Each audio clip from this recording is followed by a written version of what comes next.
क्या आपको पता है कि मनुष्य को जन्म लेने के लिए 84 लाख बार अलग अलग योनियों में जन्म लेना पड़ता है। आपने तो सुना ही होगा कि मृत्यु के बाद यमदूत इंसान की आत्मा को यमलोक ले जाते हैं, जहाँ पाप और पुण्य को तौला जाता है, कर्मों का हिसाब किया जाता है और सजा सुनाई जाती है।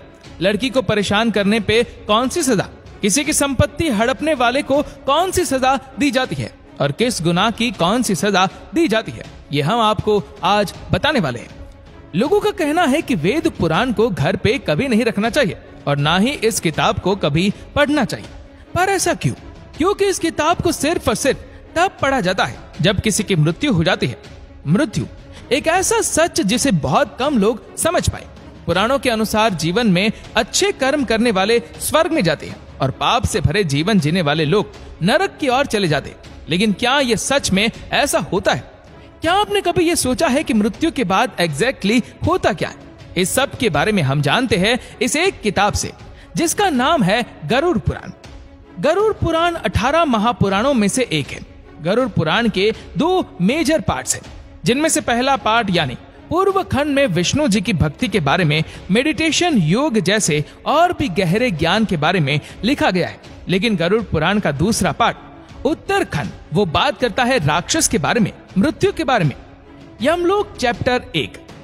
गरुड़ पुराण में विष्णु जी ने ये बताया है कि यमलोक में चित्रगुप्त जी के पास हर इंसान के कर्मों की लिस्ट होती है।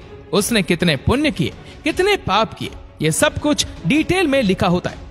चित्रगुप्त की सभा में हर प्राणी के पाप और पुण्य डिस्कस किए जाते हैं और उसके हिसाब से उसके पनिशमेंट को भी डिसाइड किया जाता है। यमराज की सभा में जाने के लिए 4 दरवाजे होते हैं। जो लोग पुण्य आत्मा होते हैं, मतलब जिनके दिल साफ हो, उन्हें पूर्व यानी कि ईस्ट के दरवाजे से जाने को मिलता है। इस रास्ते में गार्डन से, सुंदर हंस है और ये अमृत से भरा हुआ होता है। पश्चिम यानी कि वेस्ट का रास्ता, जो ज्वेलरी से डेकोरेट किया हुआ है। जो संत है उनको इस रास्ते से जाने को मिलता है। जिन्होंने अपने जीवन में दान किया हो या जिनकी मृत्यु किसी तीर्थ के पास हुई हो, उन्हें उत्तर यानी कि नॉर्थ के रास्ते से यमलोक जाने को मिलता है। इन तीनों दरवाजे को पार करने वाली आत्माओं को किसी भी तरह का भय नहीं होता है। उन्हें हर तरह की सुख सुविधाएं दी जाती है। यमलोक में उनकी मुलाकात धर्मराज से होती है, जो उनके आगे के सफर पर उन्हें ले जाती है। और जिन लोगों ने पाप किए हो, दूसरों को दुख पहुंचाए हो, उन लोगों को दक्षिण के द्वार से उसे यमलोक पहुंचाया जाता है और इस द्वार की दूसरी तरफ उनके बुरे कर्मों का फल उनका इंतजार करता है, क्योंकि वहां उनकी मुलाकात होती है धर्मराज के भयंकर अवतार यमराज से, जो उन्हें उनके पापों की सजा देता है। Punishment chapter 2। गरुड़ पुराण में अलग अलग पापों और दुष्कर्मों के लिए 28 अलग अलग भयानक और दर्दनाक पनिशमेंट बताई गई है। हर बुरे कर्म के लिए एक सजा है। इनमें से 4 ऐसी भयानक सजाएं हैं जिनके बारे में सुनकर आपका दिल दहक जाएगा। भयानक चाबुक मार। जो लोग दूसरों की संपत्ति चुराते हैं, यम के सेवक उन्हें रस्सी से बांधकर तमिसराम नाम के नरक में भेज देते हैं। उस नरक में उनको चाबुक से लगातार मारा जाता है। उनके बदन को इतना छील दिया जाता है कि उसमें से खून बहने लगे और वह इंसान बेहोश हो जाए। जब उसे होश आता है तो ये सारा प्रोसेस रिपीट किया जाता है, तब तक जब तक उसके सारे पापों की सजा खत्म नहीं हो जाती। दूसरी सजा रौरावम यानी सांपों से डसवाना। जिन लोगों ने दूसरों के साथ किसी भी तरह का छल कपट किया है, उन्हें रौरावम नर्क में भेजा जाता है। चलते हुए कोयले से भी भरी धरती पर उन्हें फेंक दिया जाता है, जहां वो अपनी जान बचाने के लिए यहाँ वहां भटकते हैं। उनके पैर छीलकर फट जाते हैं, जिसके बाद सैकड़ों जीव जैसे सांप, मच्छर, बिच्छू, कौवे उनके बदन को नोच नोच कर खा लेते हैं। उनका शरीर दोबारा जुड़ता है और पूरी सजा फिर से दोहराई जाती है। नर्क लोक की तीसरी सजा कुंभीपाकम यानी तेल में पकाया जाना।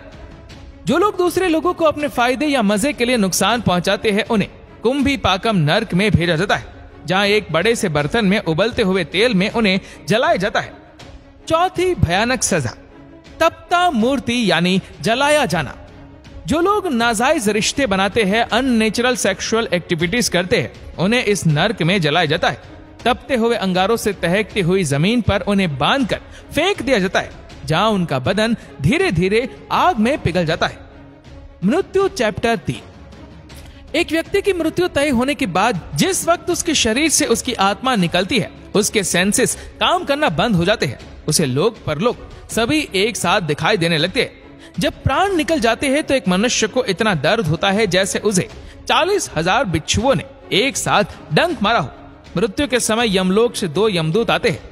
काला रंग, गुस्से से भरी आंखें, टेढ़ा मुंह, उनका रूप इतना डरावना होता है कि मरने वाला जीव डर के कारण अपने शरीर को और कस के पकड़ लेता है। उसकी आत्मा वापस अपने शरीर में घुसना चाहती है, पर यह पॉसिबल नहीं होता। यमदूत ने उस आत्मा को कस कर रस्सियों से जकड़ा होता है। बहुत कोशिश के बाद वो जीव तड़प कर रोने लगता है। वो गिर जाता है और उसकी आत्मा शरीर से निकल जाती है। यमदूत तुरंत उसकी आत्मा को बांध कर ले जाता है और यहीं से शुरू होता है ये यमलोक का सफर, जहाँ पाप और पुण्य को तौला जाता है, कर्मों का हिसाब किया जाता है और सजा सुनाई जाती है। मृत्यु के बाद यमदूत इंसान की आत्मा को यमलोक ले जाते हैं। यमलोक का सफर चैप्टर 4। माना जाता है कि जिस इंसान ने अपनी जिंदगी में अच्छे कर्म किए हो, पुण्य, दान, सेवा की हो, उसके लिए यह सफर बहुत ही ज्यादा आसान और आरामदायक होता है। उसे एक रथ में बिठा कर ले जाया जाता है। लेकिन जिसने अपनी जिंदगी में अच्छे कर्म नहीं किए होते हैं, उनके लिए यह सफर का हर क्षण दर्द और पीड़ा से भरा होता है, क्योंकि यमदूत उस जीव की आत्मा को रस्सी से बांधते हैं और घसीटते हुए ले जाते हैं। उसे कहीं पर भी आराम करने का मौका नहीं मिलता। इस पूरे रास्ते में 16 स्टेशन क्रॉस करने होते हैं। रास्ते में कहीं बर्फीली हवाएं तो कहीं आग की बारिश होती है। कहीं उसे घने जंगल में जानवरों का सामना करना पड़ता है तो कहीं लीच से भरे कीचड़ में गिरना पड़ता है। आत्मा रोने लगती है, लेकिन यमदूत बिल्कुल भी दया नहीं दिखाते।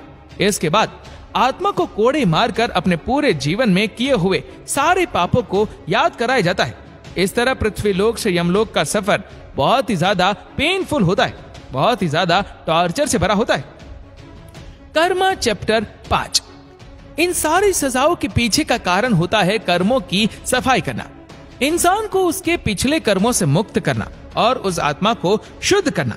जिस इंसान ने जितने पाप किए हैं उसे उतनी सजा मिलती है, और जिसने जितने पुण्य किए उसे उतना सुख। लेकिन दोनों का ही पर्पस होता है आत्मा के कर्मों को बैलेंस करना, क्योंकि ऐसा हो जाने के बाद आत्मा अपने सारे बॉडी अटैचमेंट से अलग हो जाती है और उसके पुनर्जन्म का प्रोसेस शुरू हो जाता है। गरुड़ पुराण में भगवान विष्णु कहते हैं, जिस तरह इंसान कपड़े बदलता है उसी तरह आत्मा भी शरीर बदलती है, लेकिन एक मानव शरीर मिलना बहुत ही भाग्य और कष्ट की बात है। गरुड़ पुराण के चैप्टर 4 में विष्णु जी गरुड़ देव को बताते हैं, एक जीव को 84 लाख बार अलग अलग योनियों में जन्म लेना पड़ता है। उसके बाद मनुष्य योनि में जन्म मिलता है। एक जीव को उसके कर्मों के आधार पर, उसके पाप और पुण्य के आधार पर अगला जीवन मिलता है। वो कभी कोई कीड़ा बनता है, कभी कोई पशु या पक्षी, या फिर कोई पेड़ बन जाता है। ऐसे ही 84 लाख बार अलग अलग रूप में जन्म लेने के बाद जब उसके पाप और पुण्य बराबर हो जाते हैं, तब मनुष्य जीवन की प्राप्ति होती है। गरुड़ पुराण डिटेल में डेथ की बात करती है, पर साथ ही ये हमें कई सारे लाइफ लाइसेंस भी सिखाती है। ये हमें बताती है कि हमें मनुष्य जीवन बहुत मुश्किल से प्राप्त होता है। इस जीवन को किस तरह जीना है, ये चॉइस हम सबकी है।